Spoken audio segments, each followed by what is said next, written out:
Hello everyone and welcome back to another episode of the Gap Year Diaries. If you're new here, hi, my name is Ryme, I'm 22 and for the past few months I've been solo backpacking across Southeast Asia during my gap year. I'm currently in Vietnam and in today's episode we're exploring with the Imperial City, then heading north to Ninh Binh and Sapa. I absolutely love the north of Vietnam. It felt so nice and peaceful to be surrounded by nature, hiking solo, reflecting on my trip so far while making so many wonderful memories. I really hope that you enjoyed this vlog. If you do, don't forget to like and subscribe for more travel diaries.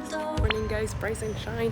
So we're in Hue. This is my first and only actually day in Hue. I'm about to take a grab. I originally woke up at 8 a.m. but then I was like, I could sleep. Then I slept until 10 and then I woke up at 11 when I only have one day. So we have to hurry, but I've been missing and craving a matcha. So we're going for a matcha first and then we're running to the culture.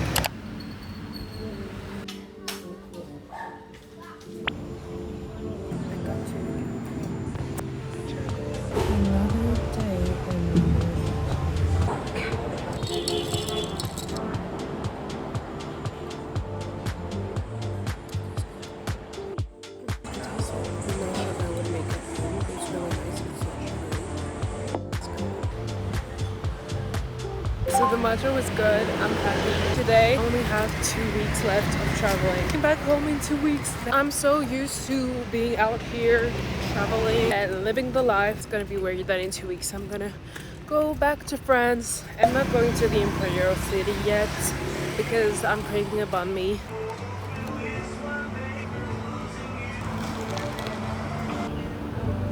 The Imperial City was incredibly impressive. It used to be the political and cultural center of Vietnam where the emperor of the Ninh Binh dynasty lived and governed the country. It was so interesting to visit. Walking through it felt like stepping into a completely different time. The architecture, the details, the color, everything was just so intricate. I took my time wandering around. The weather was really nice that day. I explored the different courtyard and temples.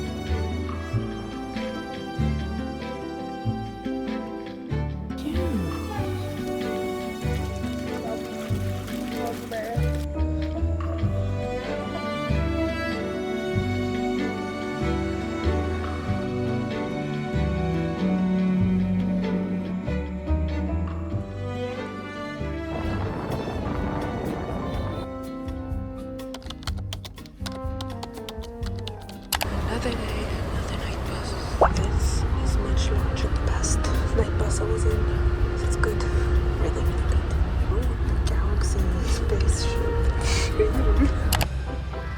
I arrived in Ninh Binh super early, so tired that morning. I've been taking a lot of night buses lately and they're always so luxurious and comfortable, but I never really managed to get any sleep. They always arrive earlier than expected because they be speeding. So even though it saves me time, especially the long distances I've been doing, I always end up super exhausted the next day. So I'm not really sure it's worth it in the long run, but it is what it is. I just arrived at the hostel. The room is like, it's not bad at all. I just don't personally like these types of bed. It's kind of make me feel like I'm in a coffin. Let's see the bathroom. Yeah, the bathroom is okay. I'm having a more quiet night because my brain is locking off and starting to lead me. I don't feel social and for no reason. I feel like the hostels that I prefer are smaller social hostels. This is really cool, but it's a little big for me. I just really like hostels where you kind of recognize people when you see them around the hostel.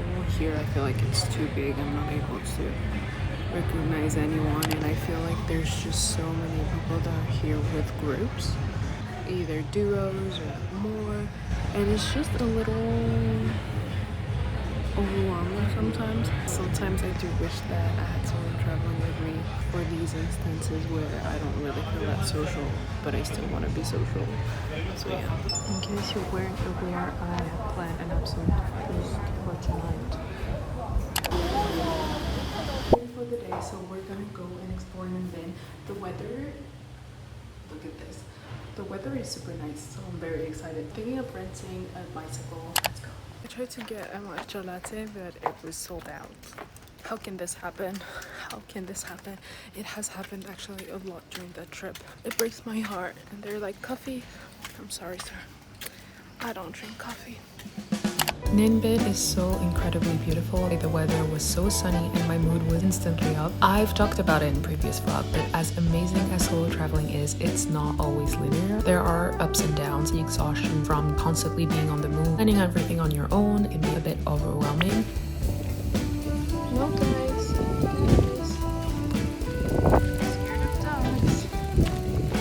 But I still love it so much. Those moments never really last. I've learned to adapt, to listen to myself. That day I rented a bike and explored more of Ninh Binh. I couldn't believe how beautiful it was. Honestly, can't believe that I'm already in the north of Vietnam and getting into the final weeks of this trip. It's been such a long journey from the Philippines, and it's crazy to think that it's all coming to an end soon. The next day, I did the Trang An boat tour with some people I met at my hostel. It lasts a couple of hours and you get to choose your route, and it was so beautiful. Overall, I really loved my time in Ninh Binh. There's so much to do and it's such a nice place. The boat tour itself was so much fun. The landscapes were breathtaking and the weather was perfect.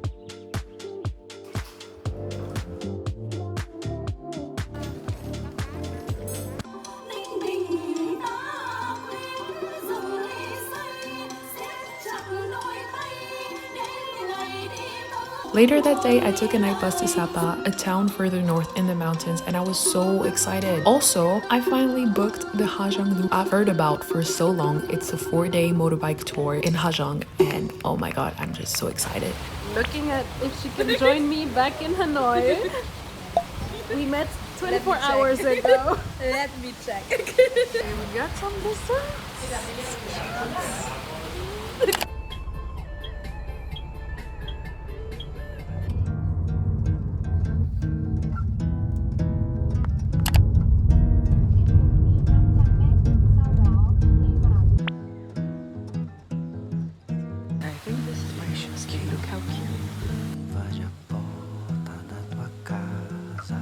So I just arrived at the homestay I'm going to check in. It's so cute. Like the...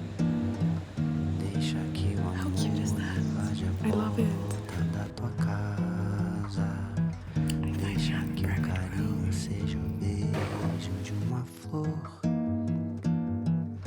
I've been here like 5 minutes in the room. It's so messy.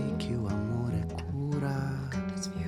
I'm literally fell asleep for like 4 hours. But it was amazing.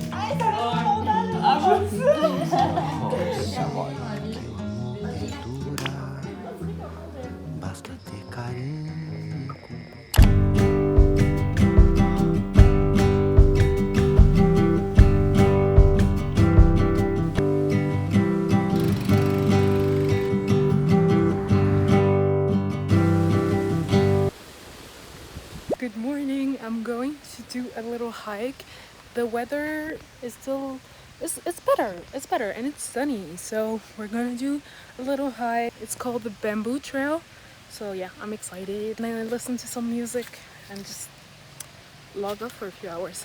The landscapes along the trail were incredible. I couldn't believe how beautiful everything was. I'm 4 months into this trip now, and I started thinking about how I felt when I first left. I was just so ready to experience everything, but I was also really scared to take that decision to leave. Felt so overwhelmed by the amount of possibilities there were of what I should for my life, and yet I felt so anxious at the thought of leaving the city that I love, my first apartment, not knowing what I was going to do next.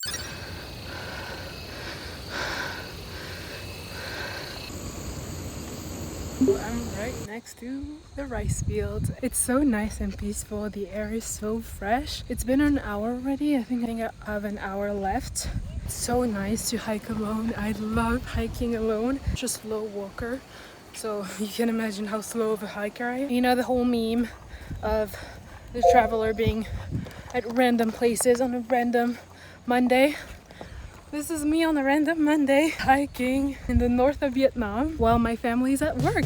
Being away, everything slowly started to feel smaller and smaller. I think this trip has given me a sense of peace, knowing that even if things don't go according to plan, there will always be places like this, moments like this. Life is worth living. I cannot control everything or how things will unfold, how they'll make me feel, but I still have agency. Not every decision has to be final. The amount of possibility feel freeing now again, because look at how many ways you could live your life.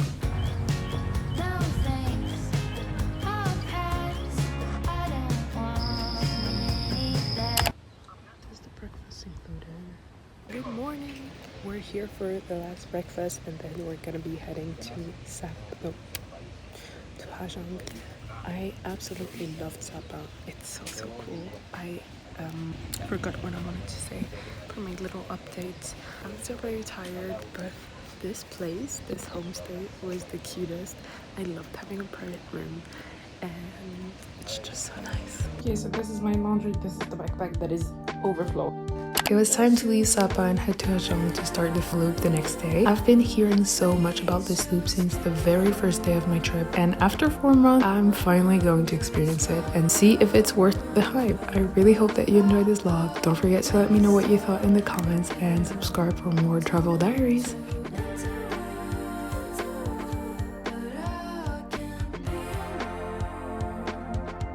So please